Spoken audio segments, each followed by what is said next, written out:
Mm. All right. Hey, welcome back to the Go4CEO channel and the Go4CEO community. By the way, make sure you subscribe and hit that like button because today you're going to be lit up. This man is not only what his name says he is, which is relentless, but he is Relentless Aaron. He's come out with so many titles.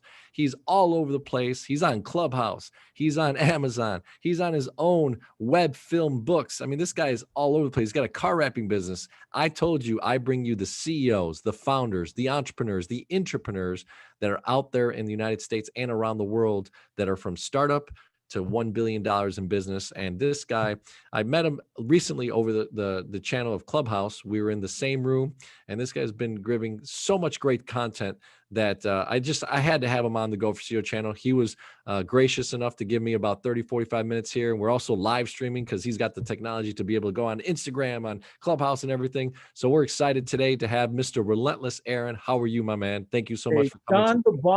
John the Bomb, because talking business makes sense. Give me that tagline. What is it? It's John the Bomb. Yeah. Building others means business, baby.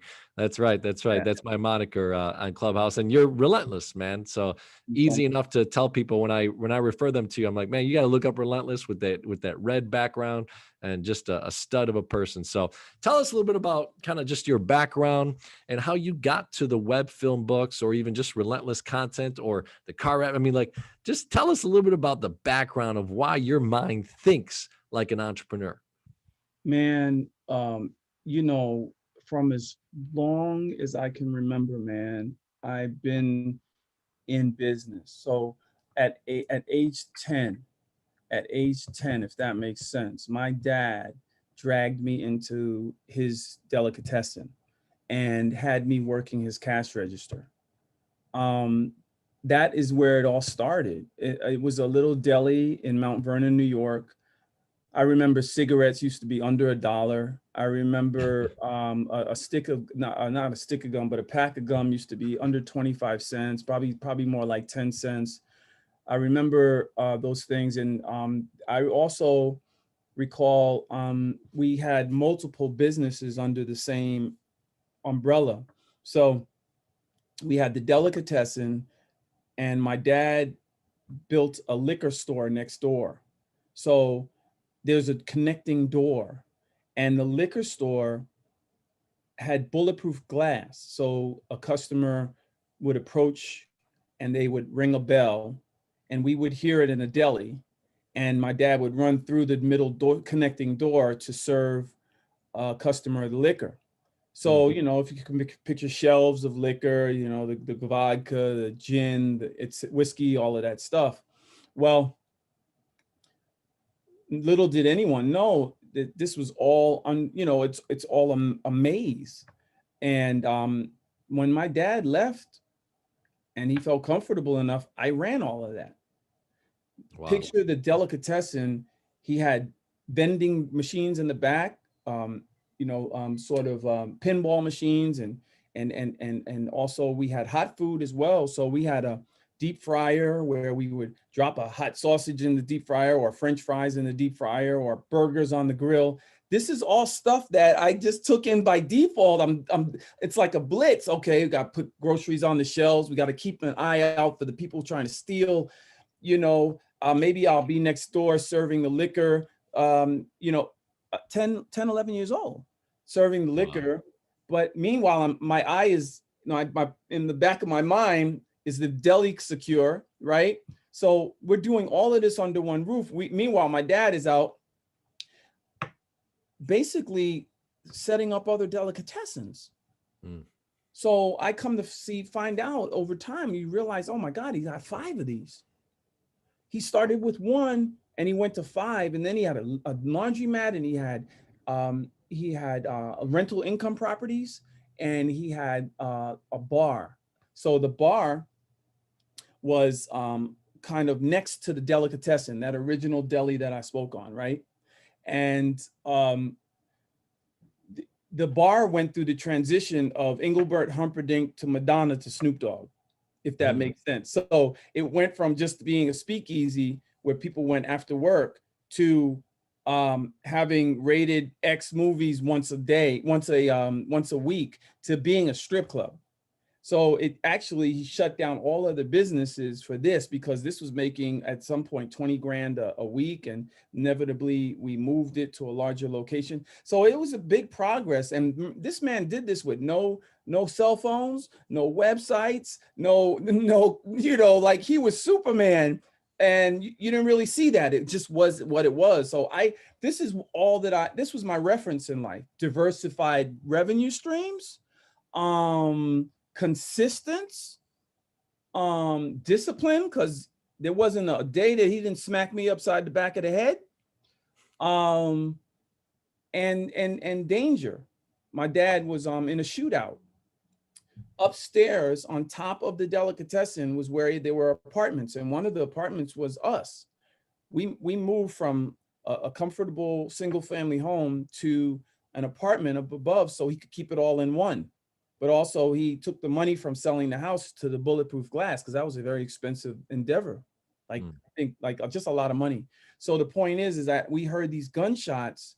We didn't know what it was, pow, pow, pow, pow, pow. But we heard later, my dad was in a gunfight. Like, guys came in, tried to rob him, but he was holding. Thank God he was holding, because he fought them off.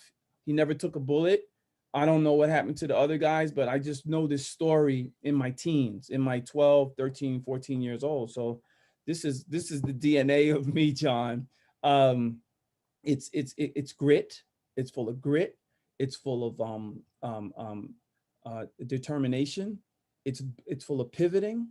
It's full of being resourceful, and that's where it all came from. But through the years, you run into all this. You learn about books. You learn about cassette tapes at one point. That's what really was for me. I learned about Dr. Robert Schuller really sewed into me with his energy, and Tony Robbins, which used to be Anthony Robbins at one point, folks. And there was a guy named just so many thought leaders. But when I was led into books and audio, that's what changed my life, because now I could take what I knew from the world that I was in and add it to these new thought leaders, and that's how you came up with me. That's What a a great long journey. answer. I'm sorry. No, that's beautiful. It's so interesting, right? Being in this position where now I'm interviewing CEOs, founders, entrepreneurs, and almost a year now into just getting to meet new personalities, and every story is just so different and so dynamic, which is what the human life is, right? Everybody grows up differently. I mean, your dad, serial entrepreneur, serious about being an entrepreneur, and then protective of his family, protective of the things that he built, but then disciplining you, right, and making sure that you knew how to grow up in that environment. So Oh, take John, us there's something else. what's that? I'm one of 6 kids. Oh, one of six. Wow, That's wow, number wow. one. Number two, my dad did all that with one leg. Wow. Wow. Man, just different things, man. What an incredible story. Is he still with us or no? He just left us January 30th. COVID took him at 91. Oh, He was geez. working up until December 13th, December 12th, when he walked into the hospital. Wow, wow. 91, man. Well, obviously Lived a a full long a full life, got, the leg was severed at age 17 wow. in a baseball accident. He was heading to the Brooklyn Dodgers. Be clear, there were newspaper articles about him. It was a big deal. Wow. And they set the leg wrong in the cast, and he woke up one day, and yeah, it was That's gone. crazy, man. Wow. What an incredible twist of that story too. But thank you for sharing. Obviously one of six, you had to fight for all the scraps that you could get, right? And you learned a lot of stuff. So tell us now coming into kind of the relentless, aspirations of Relentless Aaron, a little bit of the mindset, and then being able to put the funding of it, of what you've been able to do and the things that you do. So give us a little bit of that perspective of how you've been able to grow the web film books and then relentless content. So it got to a point when I ran to danger in my life. I actually ended up in prison with a 7-year prison sentence. Look, just doing what I can with what I have, just really doing the most. with everything, and not having guidance or leadership. And inevitably, what happened is I ended up in prison with a 7-year prison sentence. So the Mhm. day I got locked up, I just decided this was not going to be me. And I started writing songs and poems, and inevitably that turned into me writing books. And people got to read those books while I was in, because I was writing longhand on line paper. And man, they were telling me in prison that my books were, in fact, some of the COs, correction officers, were taking my books to people they knew outside the gates. And then they were coming back with the information, the reports telling me that my books were this, my books were that. But there was this one cat in prison who approached me. We're talking, we're talking 5.5 years in, and he approached me. I was already on to my 20th novel, and he said, "Hey, what are you doing? Everybody's concerned. Like, what are you? You're always writing. You're not talking to people. They think you're, making a report." So, mm, excuse me. So I says, "I'm writing novels. I'm going to be a best-selling author." So he said, "Do you mind if I read something?" So, I didn't have a problem with that. Everybody else, right? I was taking, so I let him read a notebook. He came back a couple of days later. He's like, "Man, you are the Michael Jordan of this. I don't even read books, but this is amazing." So what he did is he took me to his locker, and he showed me a picture of him, Jay-Z, Dame Dash, and Biggs. This is the Mm. consortium we know as Rockaware and Rockefeller Records. And at that moment, Emery Jones said to me, he said, "Man, anything you need, I got you. I've seen this before." I didn't know anything he was talking about. I didn't even know who Jay-Z was. I knew of him, but I didn't know, like, he wasn't as big as he is today. Mhm. We're talking around 2001, 2002. This is before, the internet took off, the social media rather took off. Internet was around, but social media didn't take off. The whole Beyonce Jay connection wasn't there. Anyway, this man used to put money in my account. And what that meant in prison was that it enabled me. It enabled me the freedom. I didn't have to work a job in there. I could really sew into mastering my craft. And before I met Emery, I saw a videotape by a Dr. Dennis Kimbrough. He wrote Think and Grow Rich, The Black Choice. Now, a lot of people don't know this, but the Napoleon Hill Foundation commissioned him after Napoleon passed away. Napoleon had already started the book, but Mm. Napoleon passed away, and they commissioned Dr. Kimbrough to finish the book. So it's called Think and Grow Rich, The Black Choice, which is content that was on par with what Napoleon Hill taught, but it gave references to people like me, you Mhm. know? And so I saw a videotape of Dr. Kimbrough's speech in prison. And instead of fighting my case, I could have shaved off 3 years from my case.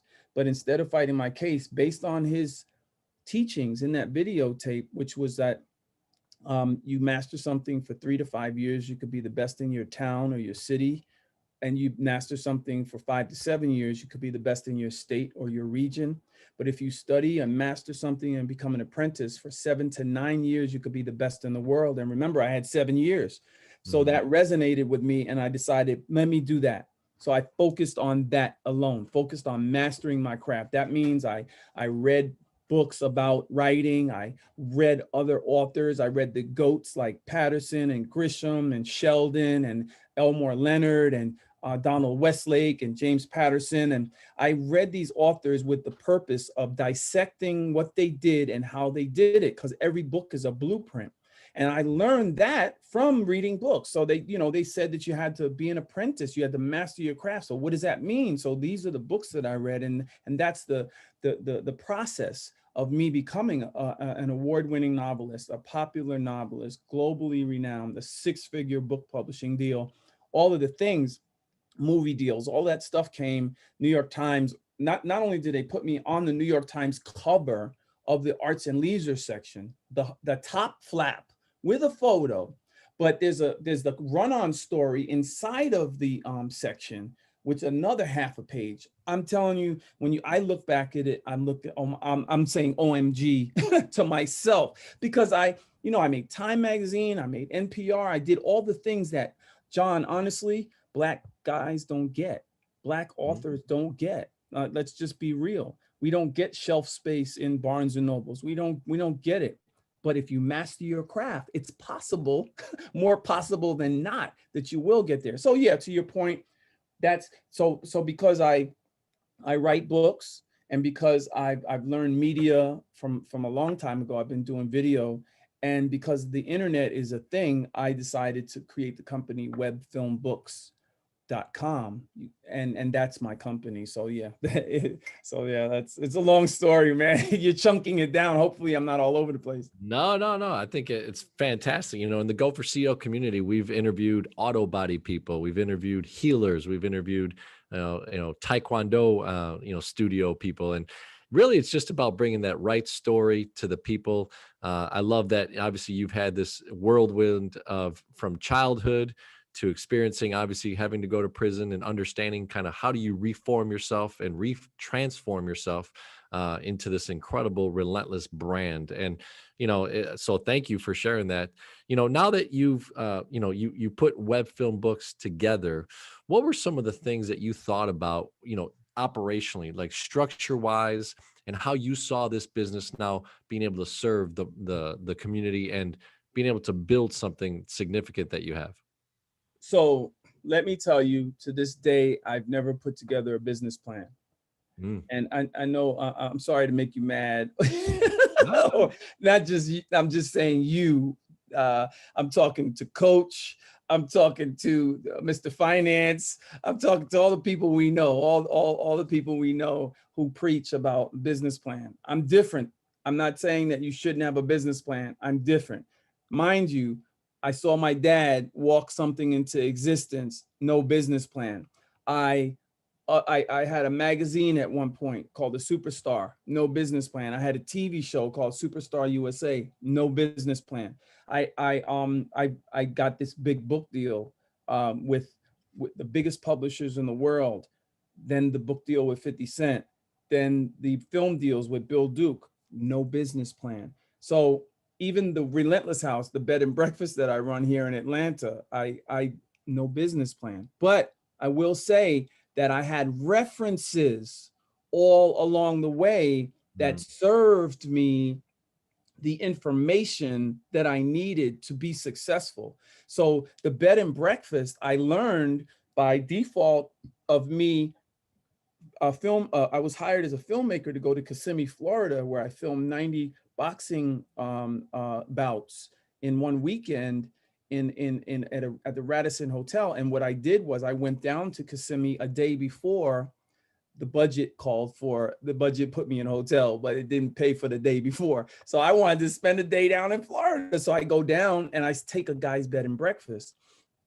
I posted this on my YouTube, not my YouTube, my Facebook page, like yesterday or the day before. So you can actually see I ran my video while the guy's doing a walkthrough of Mm. his bed and breakfast. I never seen nothing like this before. That I thought when I rented a space that it was going to be maybe my own little space, my own little apartment, my own little place in a townhouse. No, it was a shared house.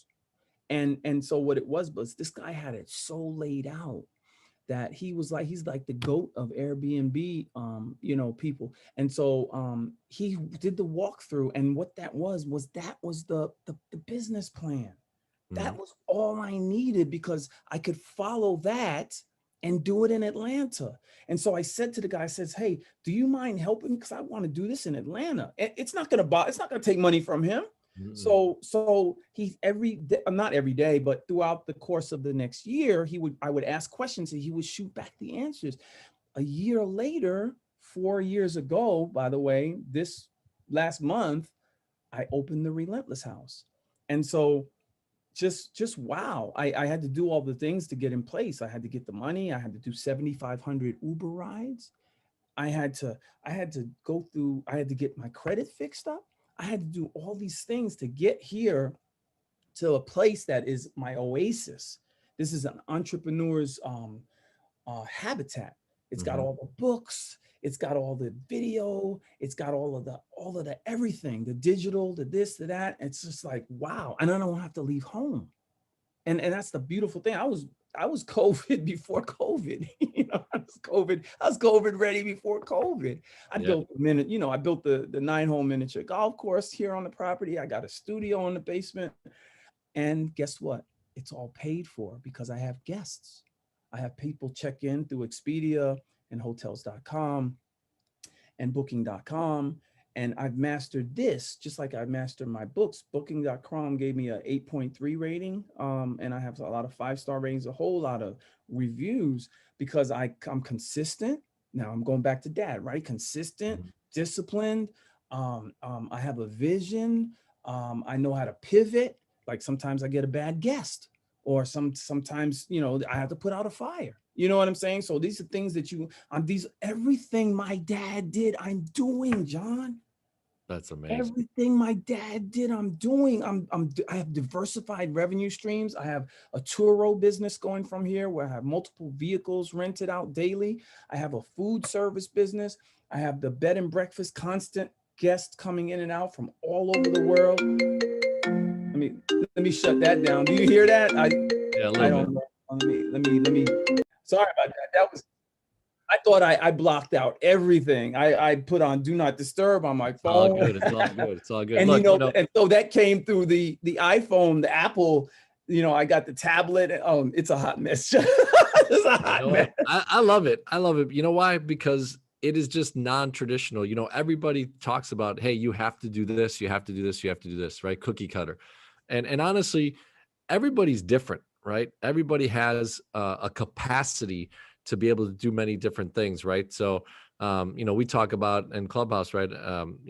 Different areas of business, how to do this, and you don't have to be traditional, man. Like it is amazing, and you could be such a wealth of inspiration to people because of the things that you do, Relentless, to be able to master, 2, 3, 4, 5 different things in your lifetime.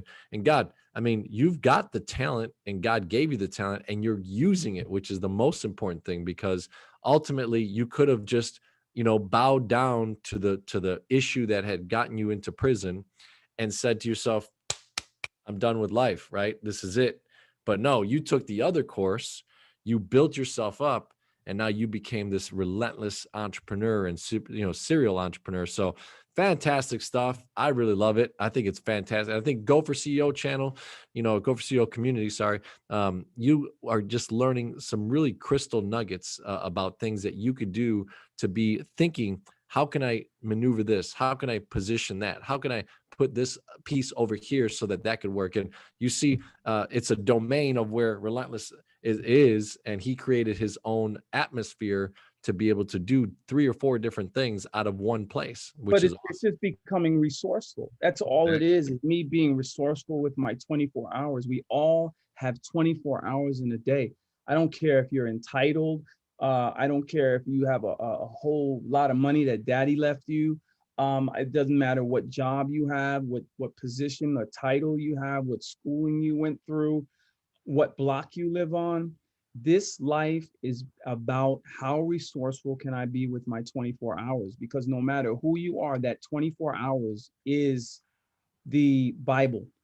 It Mhm. is the be all to end all. It is God. It is the control. It is everything. And so what can you do in that 24 hours to be productive, to stay healthy, to serve other people, to leave a legacy, to love and be loved? Like I what love it. can you do in that 24 hours that and this is my love. This is what I love. Like talking to you. I don't do a lot of interviews, man. I'm starting to get back into because I've been like a hobbit. I really have. I've been really focused and driven, and by default of being focused and driven, I wake up, I'm like, oh, I'm doing this kind of money now, or I'm dealing with these kind of people now, or I'm driving Les Brown down the highway, I mean, like these are things that are just happening by default of like this legacy, That's right. So at some point, like, we can look back and yeah, Oprah, yeah, it's good to meet you, but John the Bomb was the first mover. Where you been? That's right. That's Where right. you been?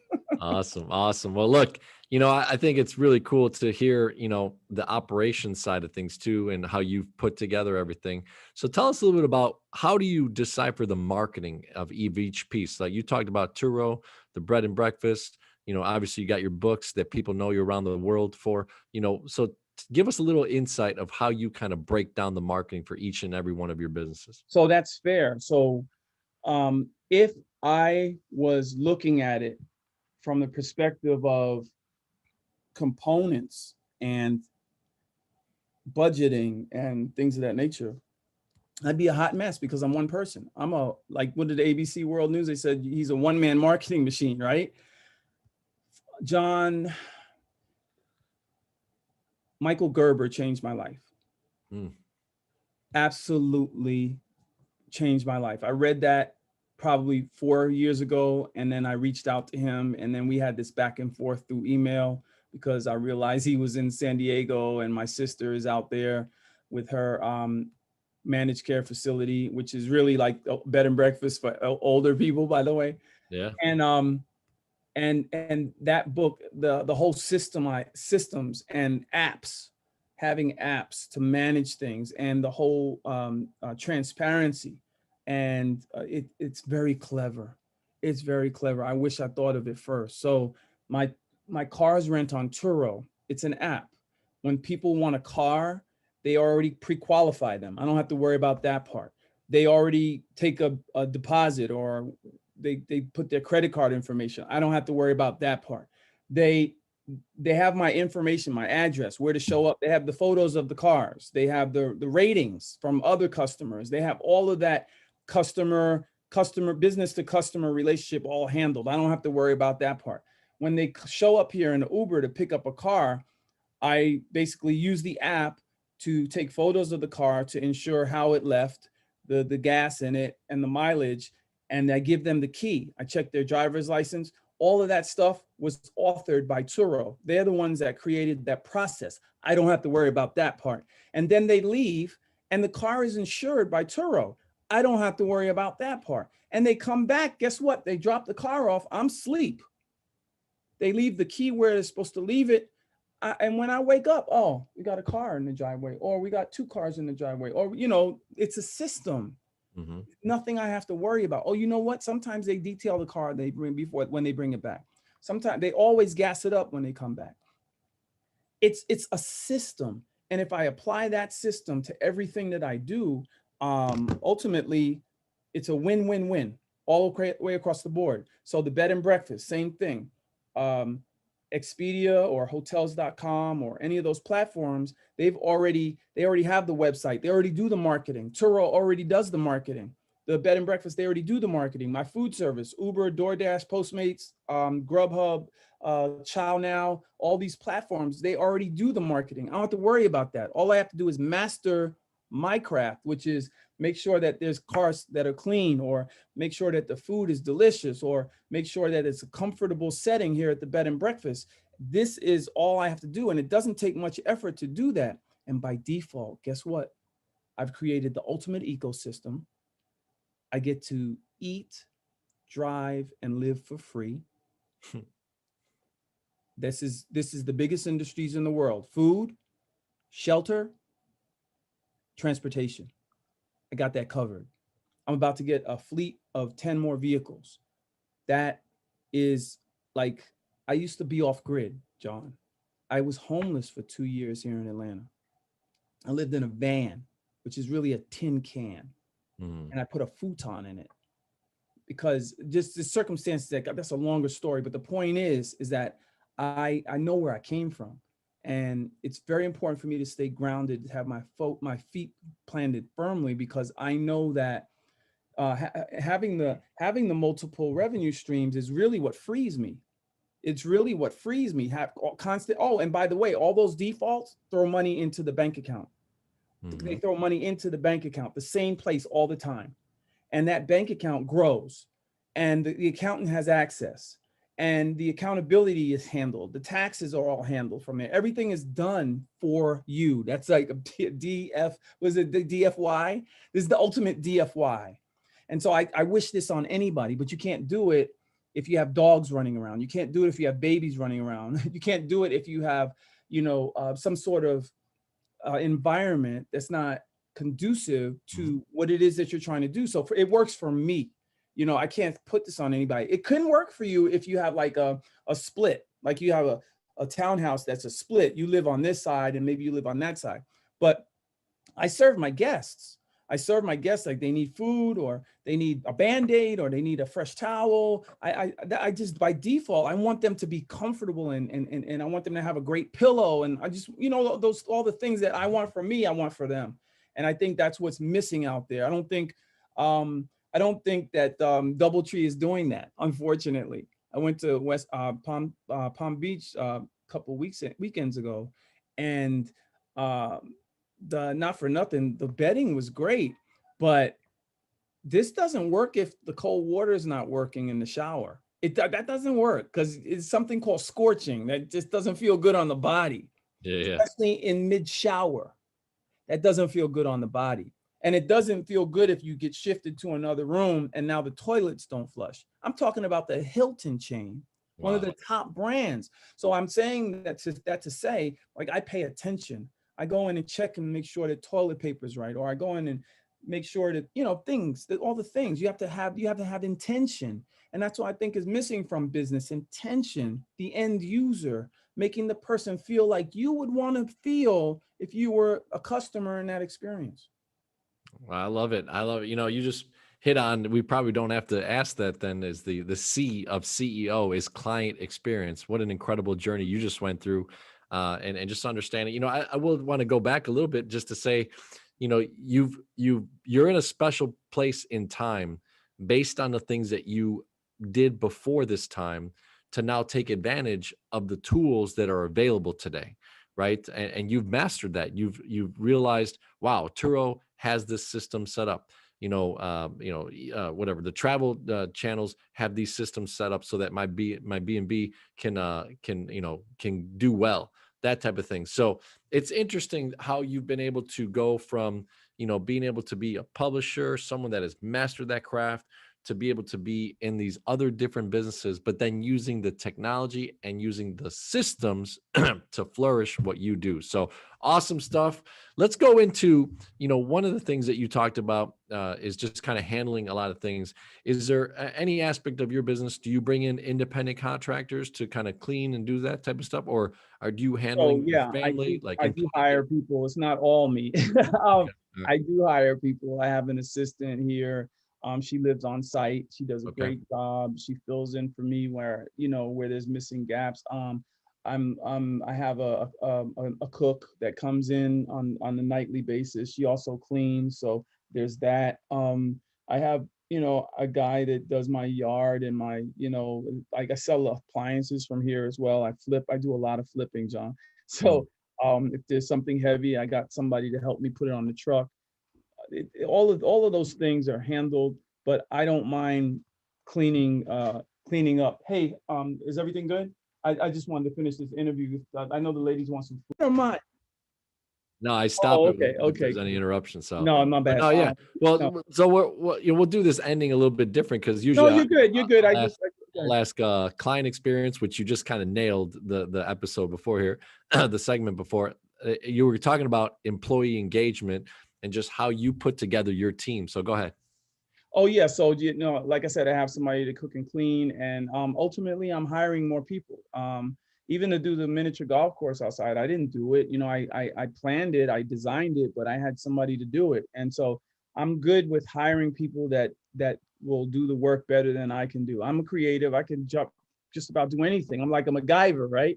But ultimately, yeah, I'm in the hiring stages now. Now I'm looking to expand. And there's so much going on, John. I just got a $250,000 grant for my business, my privately owned business, folks.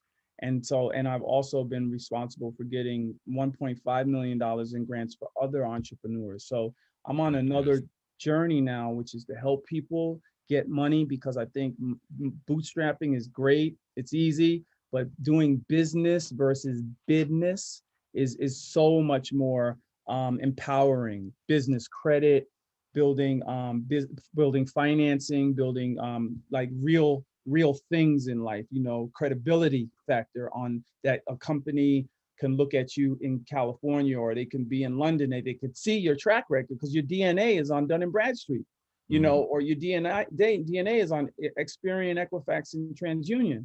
So that's important to me, and it's important for me to level everybody else up that I connect with, so that they can be ready to do this as well, my kids included. So I want everybody to feel this love, to feel this importance, this legacy, to be able to, you know, fulfill your needs, not just to have the financing to do it, but to actually do it and just righteously be right in the pocket at all times. It just takes a lot. It takes a lot to get here, man. This has been a journey, John. I So love it.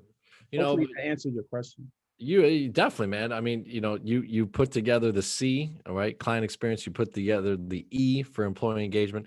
Now let's go to the O as we kind of start wrapping up here and having this fantastic interview with you, Relentless Aaron, and web film books and all the things that you're doing.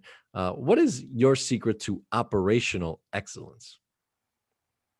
Details. Details is important. Staying on top of things and not letting them get out of hand, but also delegating. Delegating is very important. Details, delegating. Oh, now we're getting poetic, right? I got D's, right? You talking about CEO now? Boy, I tell you, I could be a rapper. No, but details is very important because people realize that. You know, they realize detail. You know, from the, like, we keep. I have like a giant screen monitor in my living room, Mhm. and no kidding, I keep a fireplace on there. It's a 24-hour fireplace that plays on YouTube, so it actually sets the mood Mm. in the house. It sets the peace in the house. For some reason, we as human beings look at that and we are we, you know what I mean? It's like sensational. We know what that is. We know it's hot, even though it's not. It's on a screen, but we understand it. We comply. Yes, we comply. You are fire. I get it. So I'm saying, like, that's detail for me. Like, details are the sounds and the smells in the house, right? And same in the car, and the same with the food. Maybe not sounds with the food, but yeah. So and then of course delegating. So delegating authority to people who you trust, paying people to do work that you otherwise, you know, cannot do because of time factors, etc. And destiny. I'll just say destiny. So destiny is important because that's the long game, right? I'm here doing this detail and delegating this authority because I'm looking at the destiny, the long game. Like, what is all of this going to mean when I'm not here anymore? What is this all going to mean for my kids, my grandkids? What is this all going to mean after I'm gone? My legacy, what is it going to leave? So there's my 3Ds to your CEO, Mr. John the Bomb. Right, there's that. I love it. I love it, man. Well, awesome stuff, my man. So, hey, look, really appreciate you coming on the Go for CEO channel. One of the things that we want to do is every 6 to 12 months, Relentless, we want to be able to come back, have a welcome back interview, understand what progress you've made, what I love that. other little tweaks, maybe even that next business that you're inventing in your mind and Me? creating already. No, not you, not you, but so awesome stuff, man. So any last words or any plugs on websites or things I'd love for you to just share with our community, where we can, get a hold of you, how we can connect with you, and then any last final words from your perspective. So, Instagram is the now connector, right? Instagram is has become sort of the place where we all go to. It's where people hold church. It's where people learn, they get educated, they get entertained. Instagram is, like, right now the be all to end all in terms of communication. Will that change? I don't know. We've been through AOL, we've been through MySpace, Mm. but this is and Facebook. This is one of the biggest platforms that I've seen, and I stay focused. I stay transparent. I share my life on Instagram. In my bio, it has all of my information and all where I'm at right now. And I fine tune that every day. So my bio is the link in my bio, there on Instagram.